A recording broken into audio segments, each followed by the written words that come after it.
Let's face it, there's nothing safe about riding horses. In this video, we're going to go over all the ways to do a dangerous thing carefully by being prepared and not lucky. Let's get into it. So coming off your horse can be one of the more detrimental things that can happen while you're riding or working with your horses. And so one of the points that I want to make to start off this video is to say that it's hard to get bucked off the ground. Okay, so what I mean by that, obviously it's pretty clear, but the idea is, number one, we're going to prepare our horses on the ground and check them out, because it's the same horse, whether you're on the ground or on their back. It's the same horse. Now, they may be more or less scared when you're on the ground or on their back, but it's the same horse. So there's a few things that we can test them out on. We call them pre-ride checks, kind of like a pre-flight check that a pilot goes over with an airplane. So there's a few things that we can test out on the ground to see how they're feeling, what kind of mood they're in that day. The second thing is, if you're riding them and it becomes unsafe, it's less common that a horse just all of a sudden out of the blue blows up. So if you can learn to read your horse better, you're going to notice them becoming a little bit unstable or unrideable and step off them and do some groundwork before you get into trouble. So I'm going to go over a couple of exercises on the ground that I like to do to check my horse out. So this is a 3-year-old named Lambo. This is actually my wife's horse, and he's had a few months of training all together. But we're going to go ahead and check him out on the ground here. And so one of the first things I like to see is just how does a horse look walk, trot, canter. And the two things when we talk about reading your horse better that you want to be looking for, one of the giveaways to tell you that your horse is not in a great frame of mind is if they're circling you with a counter bend. That means their ribs are pushing to the inside, their nose is tipped to the outside, and they're circling around kind of leading with their shoulder, or their hip is closest to you, okay? So one of the things that I like to do on the ground is I ask them to move their ribs over while I'm circling them, and I bring their nose in. Now, this is a little bit of a question of how trained are they, but it's also a question of how comfortable are they. So the less comfortable a horse is, the more they're going to circle the counter bend. That's a natural behavior, a natural defense mechanism that every horse kind of comes pre-programmed with. So to whatever degree your horse is not circling with a counter bend, you've taken the time to teach them to not do that, okay? So that's the first thing. And so I'm going to kind of hold on the rope here. I want to put a little pressure on the ribs and see how his hip is stepping out a little bit wider than his front feet. And so this is good. Let's move this into a trot. His ribs are towards me a little bit, so I go ahead and tap him with the stick. Now also, if that means go faster to your horse, that's also a sign that your horse is thinking everything means go forward, okay? And so if I put a little pressure on their ribs with the stick here and they just speed up, the next thing I might do is take a bigger step out there and have them go ahead and turn and face me like that. So that's something you want to check out. The next thing is a concept called warming up strong to ride soft. So maybe you just want to walk and trot on a trail ride, maybe you don't want to canter, but I still want to see you test your horse out at a canter on the ground and just see what kind of, notice what transition your horse gives you, notice if they seem uncomfortable with the saddle at all, notice how much their head elevates or not. These are all going to be signs of how comfortable your horse is with some speed. And so again, even if I'm not planning on cantering riding, or whether you are or not, you want to just check them out and see how it looks on the ground, okay? So right now his head is fairly level. He's cruising around nice and soft. He's maintaining a nice speed. So now I'm going to smooch to him. And he stepped right off into it willingly. His head came up a little bit, but he's not impulsive. He's just kind of cruising around. He could be shaped up a little bit better. He's dropping his head there. Totally acceptable, okay? So for me, I would go, yep, that looks like a canter. And one of the best filters that you could put on this when you're asking yourself questions about is your horse ready to ride or not, is you say to yourself, does that look rideable to me? Okay, so if I'm saddling a colt for the first time or a dangerous horse that's already known for doing things, I'm watching those behaviors on the ground, asking myself, does that look rideable? And maybe even further than that, does that look fun to ride? So he looks fun to ride. Some horses would maybe just fit the well, that is rideable, I could sit through that. Because chances are, once you're on their back, you're gonna have 20% less in the saddle than what you do on the ground. Now that depends on how much, if the horse has only really been ridden and never really done any groundwork, that ratio might be off. But generally speaking, horses are slightly more uncomfortable with us on their back than they are with us on the ground, because a lot of horses have been handled a lot on the ground, don't have as much riding time. They're also feeling a bit of a squeeze from the rider being above them and their legs being around them. And then we're going to talk about some mistakes that riders can make in the saddle to make their horse feel even more claustrophobic. So before we do that, let's show one more ground exercise that is a great one to do as a pre-ride check. We're going to put him in a little bit of a bind. So one of the main reasons a horse will buck under saddle is because, or spook, is because they're feeling claustrophobic. So it's kind of a generalized category of they felt claustrophobic, and that can be caused from the saddle alone. It can be caused from the rider gripping with their legs. It can be caused with the rider using too much reins. And so the horse doesn't feel like, they feel a little bit trapped, and if they can't go forward, then they're gonna go up or start bucking, okay? So a little basic test that I like to give them is we're gonna throw this lead rope over here. Now, an easy way to do this would be to put it around their butt, and that would be a real obvious turnaround, but we're not trying to do that. We're trying to put them in a little bit of a bind and seeing if they can solve that puzzle without feeling claustrophobic, okay? And I haven't done this with him in a long time, so we're gonna go ahead and check this out with him. So I'm gonna put the rope around the front of the saddle here. If it's an English saddle, you could just put it around the back. That would be fine too. So I'm just gonna go ahead and put a little feel here. And we're gonna see how hard it is for him to work his way out of that. Because of the angle of the rope, now you saw again, he worked through that really calmly. He was like, yep, I got it, and turned his way out of it. So he released himself out of that bind. So that's what we're looking for a horse to do. Now there's a little lick and chew. So what that tells us is that he just switched nervous systems, and he was slightly uncomfortable when I did that. So even though all I did was put a little feel on the rope, because of the angle that it was, it made him feel a little bit claustrophobic. So horses are generally in the parasympathetic nervous system. So when he got bothered, he went to the sympathetic nervous system, and then he recovered, licked and chewed, which means he came back to the parasympathetic nervous system, and he got a little bit more comfortable. A lot of people will say when a horse licks and chews, they just learned something, but really a more accurate way of saying it would be a horse just got more comfortable, okay? Now, by the way, if you guys would like to be able to ask me specific questions about your horse, or watch my full library and my whole training program, you can check that out on my Patreon page.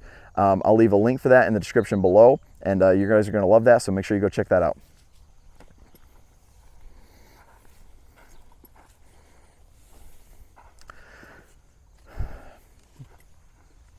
All right, so I think he's feeling pretty good on the ground. I'm gonna do that again. He's passing the test pretty well on the ground. There's one more that I think we probably should do. So I'm gonna go ahead and set up a little bit of a jump. So let's say your horse was not passing these tests very well, and you wanted to add a few extra steps. One of the first extra steps that I might add for a horse is checking them out going over a jump and see if they start bucking with a saddle or if they get tight there. So let's go ahead and set that up. All right, so we got a little jump set up. It's not super high, it's maybe a little over a foot off the ground, just enough that he's gonna have to pick himself up, and he's not really a jumping horse, and so let's go ahead and see how he does with this.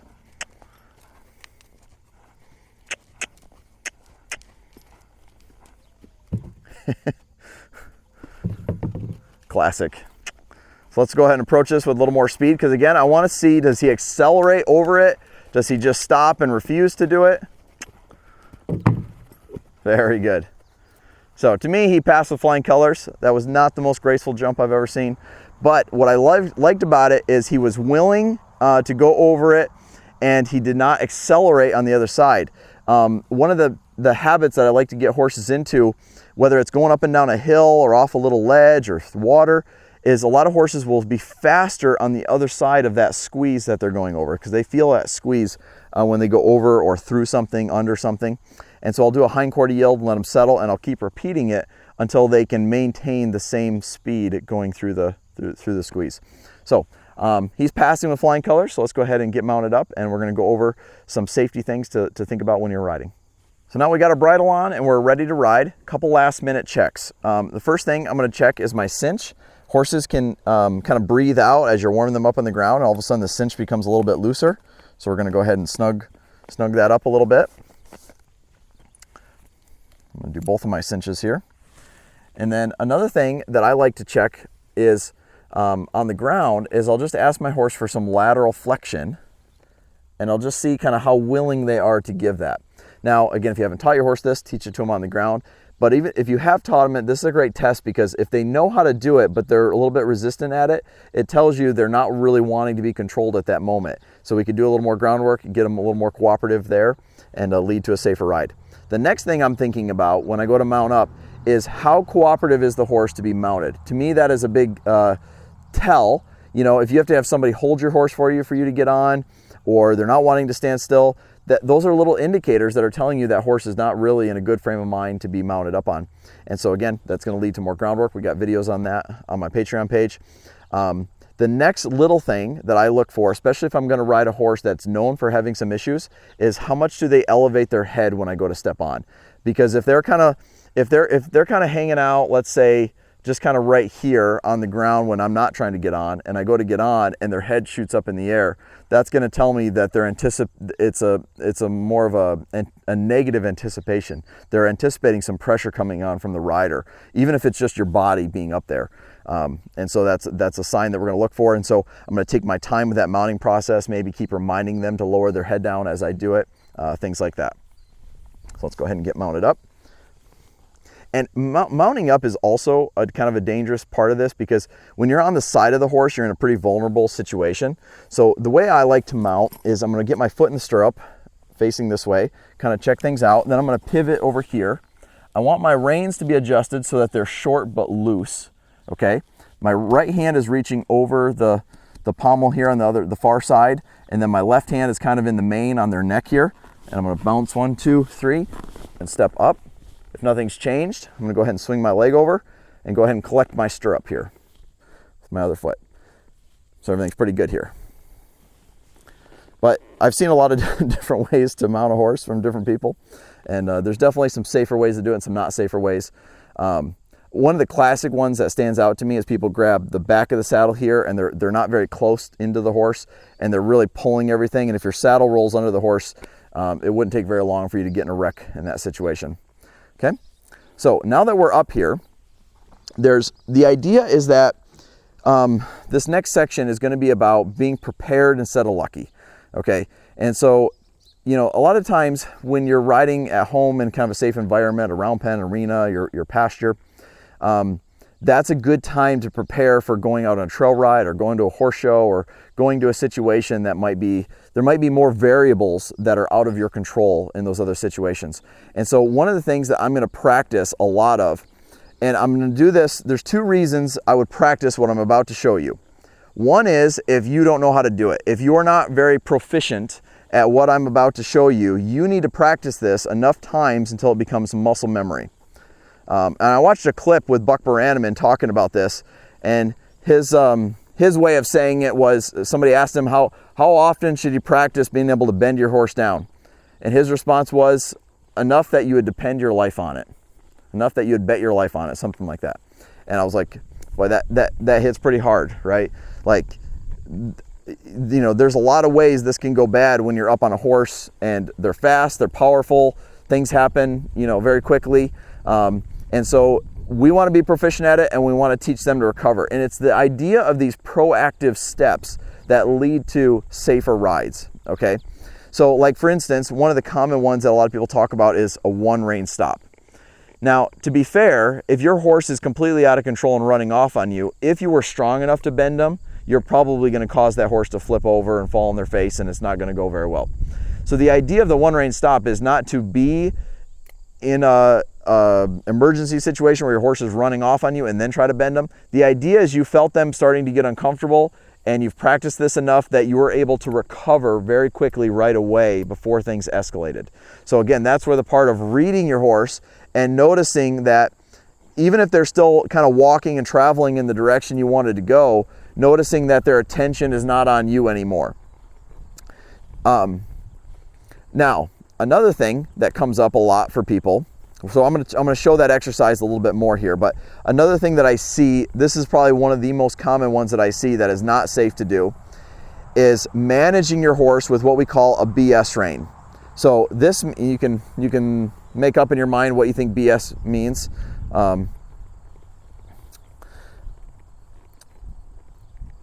Now, a BS rein means your reins are short enough that you have contact with the bit and you're controlling the horse's speed through the reins, but you're not asking them for flexion and you're not actually asking them to slow down. So all you're really doing is like if you were driving your car and you had your foot on the gas and you were managing the speed of the car by pressing the brake pedal to maintain that speed. It's like that would not be a very safe way to operate your vehicle. That's not a safe way to operate your horse. A couple things wrong with that. Number one, it gives you a false sense of security. It makes you feel like the horse is behaving and maintaining the speed you want, but if they're only doing that because you're controlling their body through the reins, you're basically on a runaway car with no brakes, okay? So it's giving you a false sense of security there. The other thing it can do is it can make your horse feel more claustrophobic. So again, the fact that there's a saddle on, you're on here, your legs are around the horse, and now you've got a hold of him here, you've got him in a pretty good bind just by doing all those things. So now you introduce one more little thing, a little dip in the ground, a creek to cross, a branch to step over, and now all of a sudden a noise that goes off in the distance. Any of those things can be the straw that broke the camel's back, so to speak, that tips your horse over the edge, okay? So if you're riding on a loose rein and that horse is maintaining their speed and direction, you know they're in a good frame of mind. If you're managing them here with the reins, you don't know whether they're in a good frame of mind or not because you're controlling their body. And so we want to get to their mind and their emotions, and that's where a truly safe horse is going to come from, okay? Now, let's get into a proactive exercise that you can do. So one of my favorites to do when I'm warming my horse up, there's two of them. I'm going to do an exercise that I call ride and guide, where I'm just putting my reins down, seeing where my horse goes. Now he's turning left, but I didn't ask him to turn left. So I'm just gonna pick him up and turn to the right and just see how willing and cooperative he could be to go ahead and do that. So I'm giving him no direction. He's still turning left. So I'm gonna go ahead and pick him up and I'm gonna turn to the right.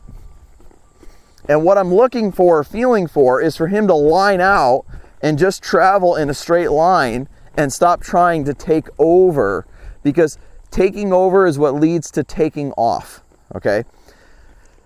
So if your horse cannot ride a straight line on a loose rein without immediately taking over, you don't have them really in a great frame of mind to go on to that trail ride or go do something else that's even harder than that, okay?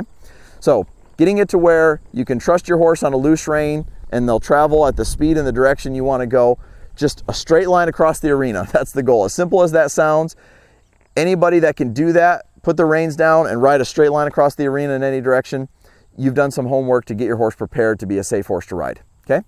Now, the next thing that we're gonna do, we're gonna practice bending our horses down. So I'm gonna go ahead and ride on here, and then I'm gonna breathe out, and I'm gonna sit with my seat, and you see he came down to almost basically a standstill, and then I'm gonna bend my horse. This is another great little test to give your horse, okay?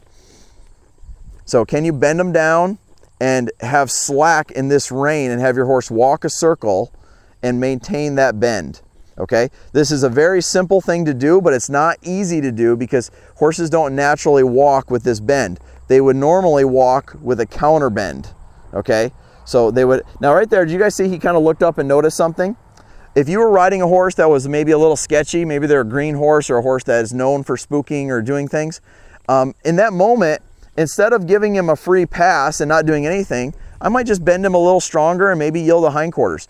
I'm gonna do something to get his attention back on me, okay? Now, if he did a big spook or something bigger, I would have gotten even bigger there with the pressure that I was adding. But because he just kind of elevated his head and looked off quickly, I'm gonna do something to interrupt that, get him paying attention back to me.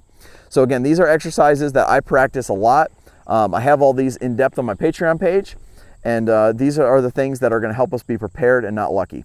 Now, there's one thing that I haven't talked about yet, and I'm going to hand you guys over to my wife, Emily, who is a dressage rider and is an equine biomechanics expert.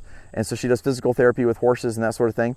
And she's going to talk you through how to get stronger in your core and in your body so that you're a harder rider to dismount, okay? So if we don't factor in our own physical fitness and our ability to have good balance, because sometimes people fall off just because their horse stopped suddenly or their horse spooked a little bit. We'd like to think that it would take more than that to kind of get you dismounted. So let's go ahead and get our bodies prepared to be able to have a safe ride. So I'm gonna hand you over to Emily. Hey everybody, I'm Emily, and I think Ryan gave me a little introduction, but a little bit more about me is I'm a physical therapist for humans and for horses. So that means I treat riders and horses specifically. And one of my big passions is biomechanics. So I want to teach you how to be a better rider so that you don't fall off. So what we're going to start with today is actually what the proper pelvic position should be when you're riding your horse.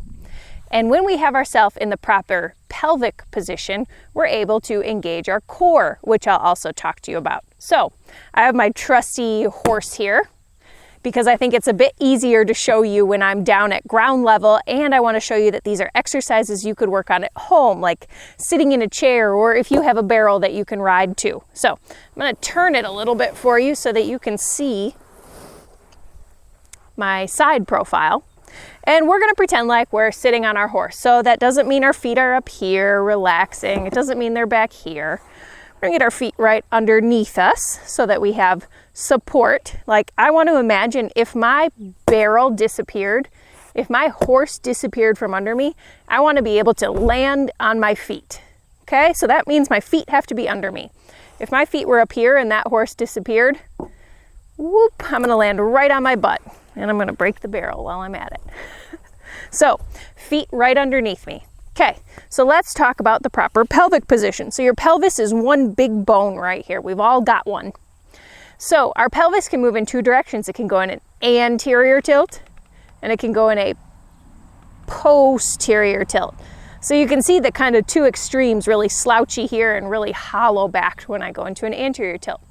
So what we need to be able to do as riders is to be able to find a neutral pelvis. We don't want to ride in either one of the extremes. We want to be able to ride right in between, because when we're here, we can engage our core. When we're here, our core is all stretched out so we can't engage the right muscles. And when we're here, our core is too compressed together, so it actually makes you a bit tighter than what you would actually want. So we're going to find our extremes and we're going to land right in between that. So this is what I call your neutral pelvis. And this is where you want to hang out a lot of the time. So if I'm walking on the trail or if I'm riding in the arena, I'm in a neutral pelvis. But now, the kicker is we don't lock our pelvis in neutral. Our pelvis still has to be able to move with the cadence of the horse. It has to be able to go into a little bit of an anterior, a little bit of a posterior, but we never go to extremes and we never hang out in extremes. Okay? So a good way to kind of play with this is if you have like a big physio ball at home, you can sit on one of those. What I'm going to grab is just kind of like an air-filled ball here. I'm going to put it under my seat bones. And like you could get it like a tennis ball, a couple tennis balls, and put one under each seat bone if you wanted to. Or you could get some rolled up pairs of socks under your seat. But basically, I want to make an unstable seat here. So when I'm on this peanut, you can see that like it's really easy for my pelvis to move now. Easier than when I was sitting here on the barrel. It takes a little more work for me to move my pelvis. So when I go back with my soft, squishy object under my seat, it requires me to be able to really find a neutral pelvis that can then have some freedom of motion. Because what happens when our horse zigs and we zag is we tend to lock up. But in reality, we actually need to be able to follow the motion in our pelvis to some degree. Now, I'm not asking you to ride like a sack of potatoes, just so loosey-goosey that you'd fall off just at a walk.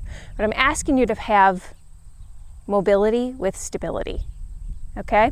So when we put a squishy compliant surface underneath our seat and work on having the strength to maintain a neutral pelvis in this position, that also allows for some mobility, or easier mobility than just sitting on our saddle, we are strengthening the muscles that we need to have mobility with stability. So let's talk just really quickly about what those muscles are and how you engage them as a rider. So the first muscles I'm cueing in on is the front of your core box, and it's called the transversus abdominis. So from like your belly button to your pubic bone here, there's a muscle that kind of wraps around like this horizontally, and that's called transversus abdominis. I'm going to turn towards the camera a little bit more, and that muscle is your deepest layer of core muscles. I don't really care about your six-pack abs so much. You could go to the gym and do a bunch of crunches, but it's not going to impress me. What I'm looking for is how strong is your transversus abdominis. So to engage that muscle, what I'm going to do is think about from my belly button to my pubic bone, those muscles right in there, gently kind of pull in towards my pelvis. Not like a suck it in, how tiny can I make myself? That's not the right muscles. That actually just creates tension. Just from belly button to pubic bone, I just want to think about pulling all of that in. And so it's not a big contraction. I'm just doing it while I'm talking to you right now. It's a nice, simple tightening that you should feel. Now, you need to add step 2 to this, and step 2 is a pelvic floor contraction. So I think of the pelvic floor as kind of the bottom of your core box. If your core has a front, a back, sides, top, and bottom, we need to strengthen the bottom of the box, because what's always pulling on the bottom of the box? If you said gravity, you win. Gravity's always pulling us down. So I want you to think of your core muscle, your pelvic floor muscles underneath as sort of like an elevator. And when you're all just nice and relaxed, the elevator's on the ground floor. So what I'd like you to do is first engage transversus abdominis. Now I want you to bring the elevator up a floor or two. I don't need you to bring it up to the penthouse, right? Because that just creates negative tension. I need you to just bring it up a floor or two. But you have to do both contractions simultaneously. So transversus abdominis and pelvic floor. Now, I don't know about you, but when I do this, I feel some muscles in my low back turn on, and those are called your multifidi. They're your deepest spinal stabilizers. So now we've turned on the sides, the front, the back, and the bottom of the core box just by doing this. So can you do this now? Well, allowing motion in the pelvis, but maintaining all of these contractions. And you can see I can do it while I'm talking to you. I promise I'm doing it. I know you can't tell, but it's not a kind of contraction. And do you see when I do that and I brace, I can't even breathe, but I can't separate my pelvis from the rest of my body to try and move it. But when I just bring awareness and a little bit of engagement there, I still have the ability to move. So I still have that squishy ball underneath me, something that just helps kind of add a little bit of a compliant surface so you feel a little bit more movement and a little bit more in touch with this area of your body than what you feel like when you're just sitting in your saddle. So I encourage you to take some of these strengthening exercises to develop mobility with stability, and then take it onto your horse. So now let's move on to show you some important things that I think you need to have flexibility for as a rider. All right, guys, so I'm back. I'm off my barrel horse and I'm onto the ground now to work on a little bit of hip flexibility. So as riders, our hips are really, really important. Not only do they attach to our pelvis, which we talked about on our barrel horse, but they have really important stabilizing muscles to hold our legs in a neutral position and help us respond to perturbations in the saddle. I don't want to say bucks or anything, because hopefully Ryan set you up with techniques so that that doesn't happen. But it's really important that we have flexible hips. So with this exercise, I had to unzip my tall boots. So all of you tall boot wearers out there, mine are undone just a little bit so I can bend my knees more. We need to be able to have rotation ability in our hips. So you can see here, I'm just in a side sit.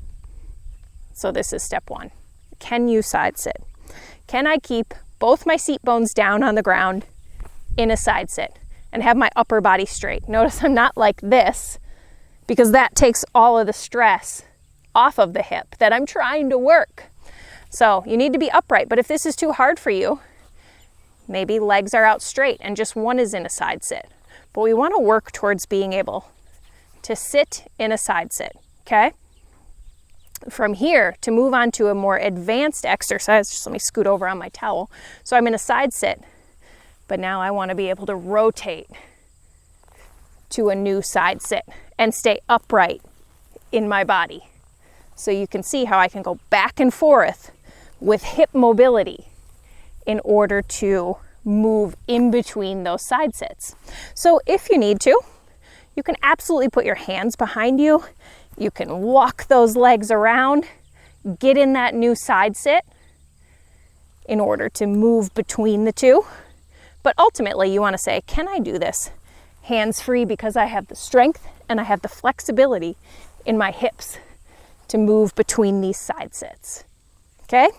So that will work on your hip flexibility as a rider, which we need so that we don't squeeze with these when a problem happens. So let's talk about one last thing for your hips, and that's how to strengthen the muscle that will also help prevent you from squeezing here. Allow you to stabilize with the outside of the hip and allow the pelvis to continue to move. So I'm going to show you some progressions of exercises, but we'll start with the easiest. So just in side lying, we're going for the gluteus medius muscle. That muscle lies right here on your hip. It's underneath your big glute muscles that you can palpate, and it lies kind of on the outside and top part of the buttock and hip here. So its function, like I told you, is to help stabilize the hip and prevent us from squeezing with these inner thigh muscles. So in order to strengthen this, we can go in side lying. You want to make sure that you're perfectly in side lying and not pitched back or rolled forward. So I'm right in side lying. And now what I'm going to do, I'm going to keep my feet together, but I'm going to slowly lift my knee up towards the sky and then slow on the way back down. So this is working my gluteus medius muscle. Okay? This muscle is a postural muscle. So it's a muscle that kind of has the ability to turn on and stay on for a long time. Rather than like my big gluteus maximus muscle, that's a gymnastic muscle, which means it can turn on really quickly, but then it gets really tired really fast.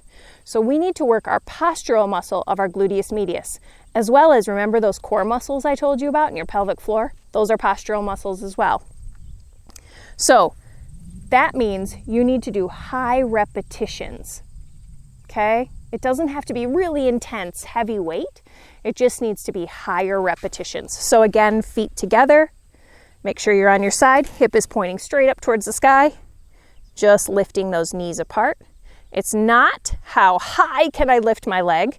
It's about how much strength can I have up and slow on the way back down. None of this. None of lift and flop. Right? It's control the whole way. When that gets easy, we move to the Jane Fonda or the straight leg raise.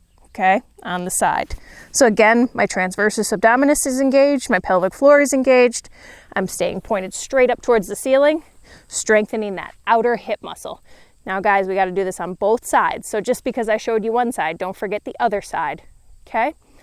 If you're interested in more progression for this hip strengthening, comment below. I'm happy to share how we can take that even a step further.